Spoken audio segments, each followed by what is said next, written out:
Samsung M12 USB file transfer setting. नमस्कार दोस्तों, स्वागत है आप सभी का तिकराज यूट्यूब चैनल पर। तो दोस्तों, आज की इस वीडियो पर मैं आपको बताऊंगा कि कैसे आप जो है अपने सैमसंग के मोबाइल पे USB फाइल ट्रांसफ़र सेटिंग कैसे सेट कर सकते हैं।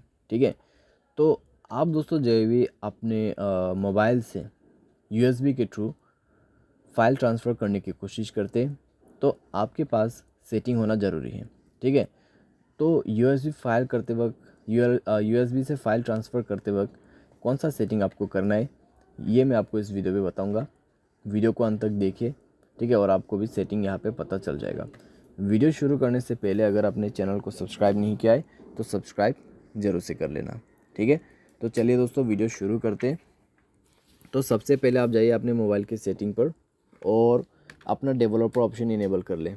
ठीक है, डेवलपर ऑप्शन को इनेबल कर ले। अगर आप नहीं कर पा रहे तो ऑलरेडी दोस्तों वीडियो पब्लिश कर दिया है चैनल पर, आप जाके देख सकते हैं। ठीक है, और यहाँ पे दोस्तों नेक्स्ट आपको डेवलपर ऑप्शन पे क्लिक करना है।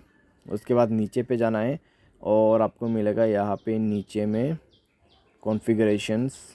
ठीक है, USB default configuration, default USB configuration, तो उसमें जाइए। उसमें जाने के बाद आप यहाँ पे ट्रांसफरिंग फ़ाइल को सेलेक्ट कर लीजिए। ठीक है, कई बार वो रहते हैं चार्जिंग फ़ोन्स ओनली पे, तो आपको खुद से सेट करना है ट्रांसफरिंग फ़ाइल। तो उसमें सेट करते ही दोस्तों आपका सेटिंग यहाँ पे हो जाएगा। ठीक है, अभी नेक्स्ट पे दोस्तों आप जब भी किसी भी लैपटॉप पीसी में कनेक्ट करने की कोशिश करते हैं अपने मोबाइल को, तो कनेक्ट करते वक्त आपको हमेशा यहाँ पे एक पॉपअप मैसेज चेक करना है, allow access phone data, the connected device will be able to access data on this phone. तो आपको अलाउ करना है। अलाउ करने के बाद अभी आप अपने पीसी में जाइए, डिस पीसी में क्लिक करके आप चेक करके देखिए, वहाँ पे आपका जो मोबाइल है उसका जो फ़ोल्डर है वो मिल जाएगा। ठीक है, तो वहाँ से आप जो भी चाहे ट्रांसफ़र कर सकते हैं। उम्मीद करते हैं आपको वीडियो पसंद आया होगा। आज के लिए बस इतना ही। Thanks for watching.